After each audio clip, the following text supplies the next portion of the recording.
Baik, selamat siang. Assalamualaikum warahmatullahi wabarakatuh. Yang terhormat, Nurse Udin, para dosen, dan rekan-rekan peserta seminar yang saya hormati.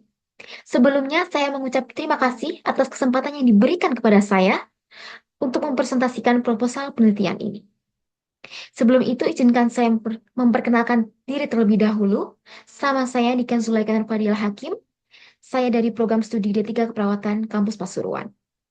Pada kesempatan kali ini, saya akan mempresentasikan proposal penelitian saya yang berjudul Asuhan Keperawatan Pasien Nyeri Punggung pada Petani yang Mendapatkan Terapi SEF atau Spiritual Emotional Freedom Technique di Kecamatan Grati, Kedawang Kulon. Saya berharap melalui seminar ini saya dapat menerima masukan dan saran yang konstruktif untuk penyempurnaan penelitian saya. Baik, demikian pengantar singkat dari saya. Semoga presentasi ini dapat memberikan gambaran yang jelas mengenai topik yang akan saya teliti. Saya akan memulai presentasinya ini dengan menjelaskan latar belakang masalah yang menterbelakangi penelitian ini. Baik, yang pertama yaitu ada bab 1, bab 2, dan bab 3. Bab 1 yang berisi pendahuluan, latar belakang, rumusan masalah, tujuan penelitian, dan manfaat penelitian. Dan bab 2 ada konsep nyeri akut, hubungan nyeri akut dengan low back pain atau nyeri punggung, dan ada konsep dari terapi itu sendiri yaitu konsep terapi SEF. Dan yang ketiga adalah metode penelitian.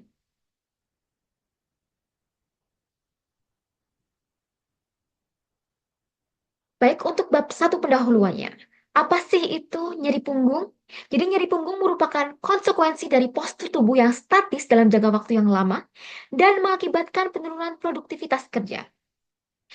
Menurut dari studi yang dilakukan oleh jurnal tahun 2022, 58,3% petani low back pain tanpa gejala menjalar dan 87,5% mengalami LBP akut dan 54,16% mengalami LBP nyeri no disability.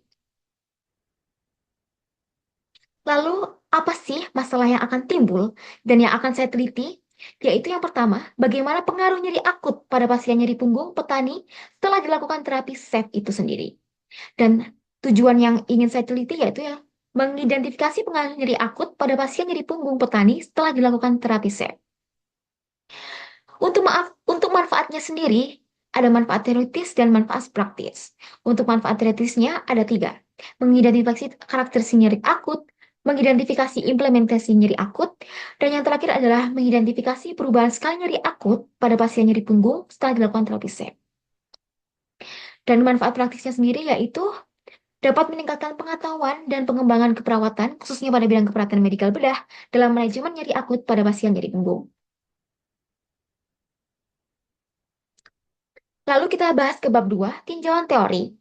Kita bahas ada 3 konsep, yaitu yang pertama konsep nyeri akut, kemudian hubungan nyeri akut dengan low back pain, dan yang terakhir adalah intervensi dari pemberian terapi SEF atau terapi Spiritual Emotional Freedom Technique.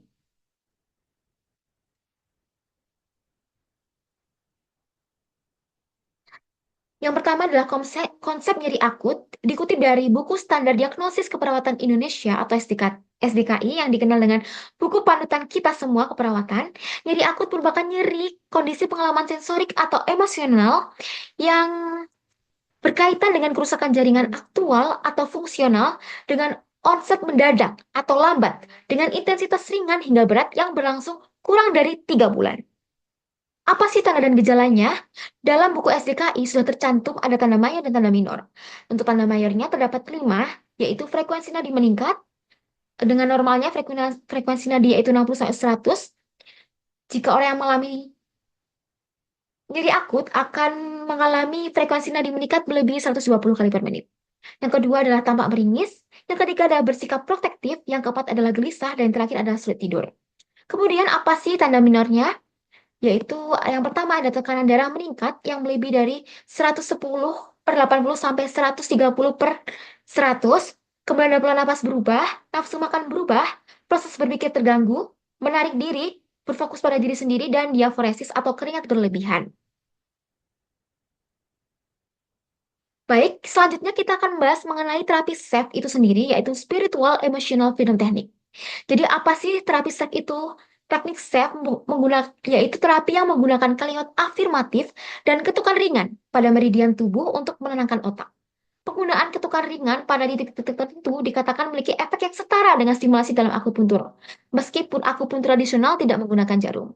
Nah, jadi terapi SAFE ini itu menggunakan teknik mengetuk-metukkan jari kita ke tubuh disertai dengan kalimat-kalimat yang biasanya kalau untuk agama Islam kita mengenalnya dengan cara syahadat, kemudian kita membaca ayat-ayat Al-Quran dan meyakini bahwa penyakit itu akan sembuh. Seperti itu. Next, lanjut ke bab 3 yaitu metode penelitiannya. Dalam penelitian saya yang ambil, akan dilakukan di Desa Kedaungkulan Grati. Pengambilan data diperkirakan dilakukan pada bulan Januari hingga Februari 2025 dan dilaksanakan melalui info konsep dengan pasien. Kenapa saya mengambil di Kedaungkulan Grati? Karena 80% warga di sana bermata pencarian petani. Dan permasalahan petani 80%-nya ialah nyeri punggung atau low back pain. Kenapa saya mengambil terapi SAFE?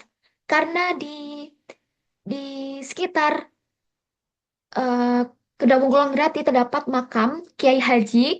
Di situ, jadi di sekitar masyarakat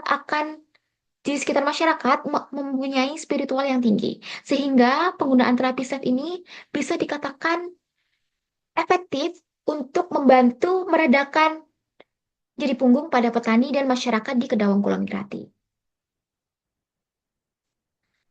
Lalu apa saja sih jurnal yang mendukung penelitian saya? Di sini saya ada 4 jurnal. Dan semua dari 4 jurnal tersebut dapat disimpulkan bahwa terapi SAFE berpengaruh dalam mengurangi intensitas nyeri pada petani penderita nyeri punggung. Di sini ada yang mengatasi terhadap intensitas nyeri punggung pada petani, yaitu penelitian Ida Zuroida, Muhammad Toha, dan Musjarati pada tahun 2022. Kemudian jurnal kedua ini yaitu mengenai efektivitas terapi SAFE terhadap nyeri post operasi laparotomi yang dilakukan oleh Mujib Akis pada tahun 2024. Yang ketiga ini juga ada jurnal mengenai terapi SAFE yang berpengaruh untuk mengatasi kecemasan atau mengatasi thanatophobia lansia. Dan yang terakhir ini ada terapi SAFE yang efektif juga untuk mengatasi kecemasan dan nyeri pada pasien pasca seksio sesar. Seperti itu. Next. Baik, untuk partisipan peneliti yang saya ambil harus mempunyai kriteria. Beberapa kriterianya tersebut ialah yang pertama, ada pasien dengan diagnosa low back pain atau nyeri punggung, dan pasien harus bermata pencaharian petani. Dan yang ketiga, ada pasien yang mengalami nyeri akut dengan tanda-tanda 5 mayor tadi. Dan yang terakhir adalah pasien yang bersedia menjadi partisipan dengan menyetujui informed consent yang telah dibuat. Lalu, apa saja sih alat atau instrumen penelitian yang saya ambil? Jadi, desain penelitiannya pada tugas akhir ini menggunakan studi kasus eksplanatori. Untuk prosedur penelitiannya, yang pertama yaitu ada mengurus perizinan lain etik ke KEPK, kemudian dilanjutkan untuk menentukan partisipan sesuai kriteria inklusi dan eksklusi. Jika partisipan sudah memuat informed consent, akan dilanjutkan pemberian terapi SAFE yang dilakukan selama 3 hari dengan durasi 15 menit. Setelah dilakukan pemberian terapi akan dilakukan observasi selama 30-60 menit. Kemudian akan dilakukan pengambilan kesimpulan terkait hasil dari terapi tersebut. Untuk pengumpulan data itu sendiri, saya mengambil dari 3 tahap, yaitu yang pertama wawancara, yang kedua saya observasi, dan yang ketiga adalah dokumentasi. Kemudian alat instrumen penelitiannya yaitu ada lembar observasi, SDKI, sesuai dengan tabel mayor minor, dan mayor minor dari 4 dari 5 tanda gejala mayor dan minor tersebut. Kemudian juga ada lembar observasi SLKI, capaian kriteria hasil sesuai SLKI yaitu nyeri akut. Kemudian metode analisa yang saya gunakan sesuai dengan Supriyanto et al. 2023 ada deskripsikan kondisi pasien secara faktual sesuai fokus studi, mendeskripsikan implementasi yang dilakukan terhadap subjek studi kasus, mendeskripsikan masalah-masalah atau respon pasien yang muncul dari subjek studi kasus selama pengelolaan kasus, dan yang terakhir adalah mendeskripsikan hasil dari implementasi yang dilakukan terhadap subjek studi kasus. Nah, dalam melakukan penelitian tersebut, ada lain-lain etik yang harus diterapkan, yaitu ada nilai sosial, nilai ilmiah, pemerataan beban dan manfaat, resiko, bujukan atau eksploitasi, kemudian kerahasiaan dan privasi pasien, serta persetujuan setelah penjelasan. Hal itu dikutip dari KMK, KEPPKN Kemenkes RI 2017. Baik, sekian dari presentasi saya. Terima kasih atas perhatian Bapak atau Ibu serta rekan-rekan semua. Semoga penelitian ini dapat menjadi manfaat dan bisa semoga penelitian ini dapat bermanfaat dan bisa disesuaikan dengan kebutuhan-kebutuhan rekan sejawat serta mahasiswa lainnya.